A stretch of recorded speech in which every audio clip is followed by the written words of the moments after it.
We were talking about the considerations in developing a strategy. We're talking about the importance of knowing the rate of return that you need to have a successful retirement. Yeah, and that's the thing that I'll bet you most people listening out there, they don't know what their rate of return is, what has to happen adjusted for inflation. Mm-hmm. And many people might be sitting there saying, I don't know, what rate of return does my money have to grow at? If you don't know, this is something you definitely should find out. And if you find out you only need 3 or 4%, well, then you can be very moderate with your strategies. You don't have to be aggressive. If you find out you've got to get 7 or 8 or 9, maybe you're overspending and you need to adjust that portion of your retirement. But it's so important to figure out that rate of return, and we can help you figure out what that rate of return is. Now, Steve, once you figure out the rate of return, you know what your risk tolerance is, your past experience, what you're willing to deal with volatility-wise, then you can set up your strategy. So let's say, Steve, I've decided I'm comfortable with putting 40% in growth. I figure out I've got to get 5.5%, 6% of my money. Mm-hmm. I'm going to put 40% in growth as a hedge against inflation. 60% I'm going to keep in safe stuff, cash, fixed income tools, bonds, stuff that doesn't fluctuate with the market. What are some of the things that I need to monitor once that strategy is in place? It's not just a set it and forget it thing. Well, Bill, that's a really good point. In the safe side, when we're talking about fixed income, bonds, it is so important that you look at the bonds that you hold in your strategy and make sure that they're appropriate for the market that we're in. And so you don't just buy a bond or buy a bond fund and forget about it.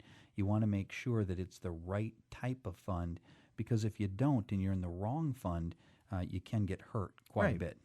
One of the things they're saying is it's likely we're going to see interest rates rise in the not too distant future. If interest rates go up, it's detrimental to some types of bonds and their pricing. And the long-term bonds, long-term governments can drop in value in a rising interest rate environment. So we want to make sure that we're not in areas that are going to get hurt. The other thing they're talking about is the U.S. dollar growing weaker. Mm-hmm. They're talking about inflation down the road. There are actually bond portfolios that are designed as a hedge against inflation. There are bond portfolios that will do very well if the U.S. dollar gets hammered. Mm-hmm. So there are things that we can do in the bond arena. It's not just buying a bond fund and letting it sit. Some bond funds, by the way, are tactically managed, where the manager has a great deal of flexibility in what they can do with your money.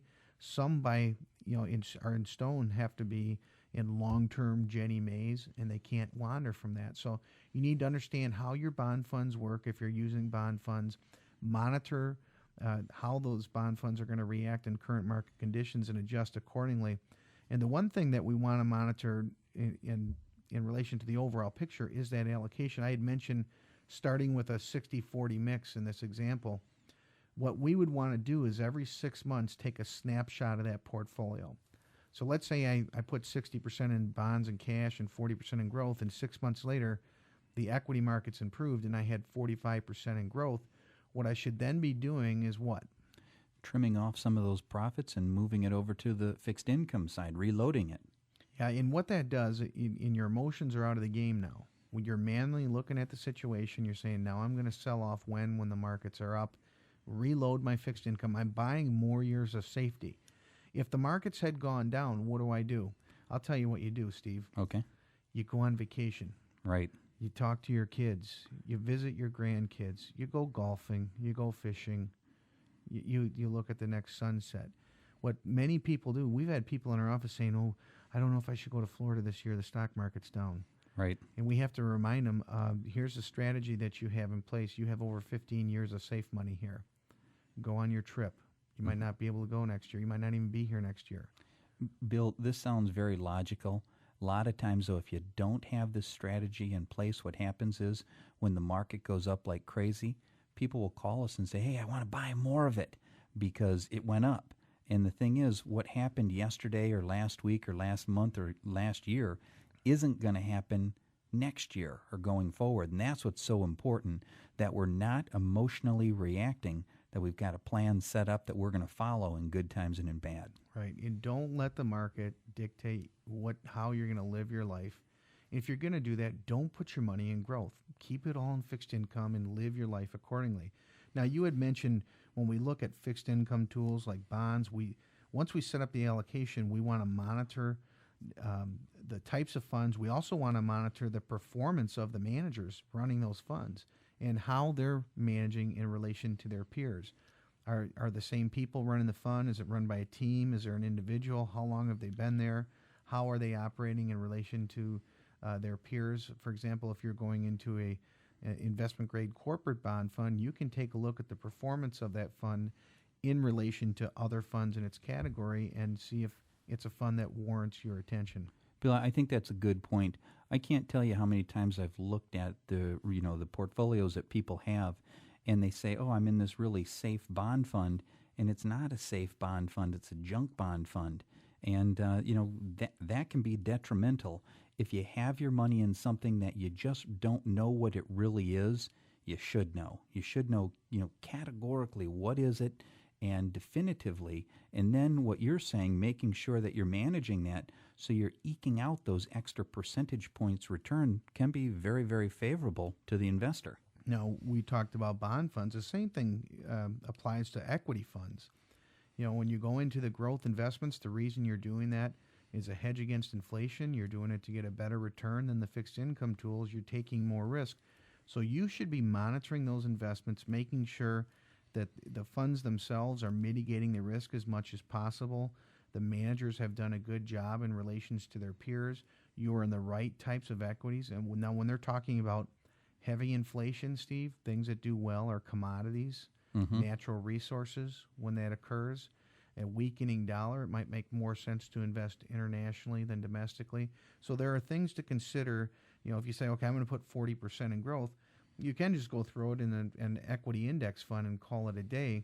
But I would argue with you, and I've seen histories and comparisons that actively managed funds in many cases outperform the markets. And one of the arguments I've seen is that 80% of the fund managers underperform the indexes. Yeah, I've heard that argument. That's true, but 80% of students don't get all A's.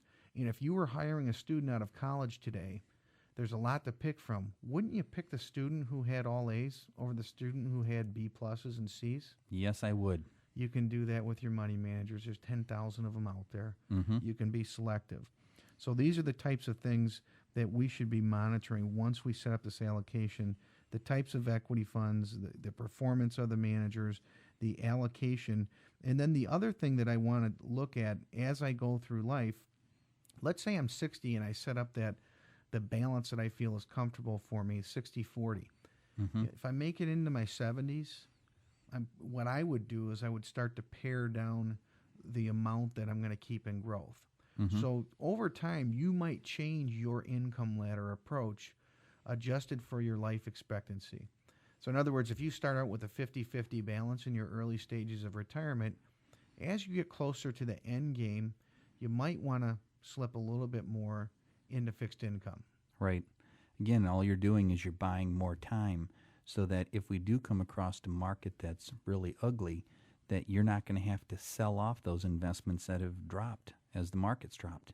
Yeah, and when we run the retirement income analysis, one of the things that we do consider is a consistent spending level.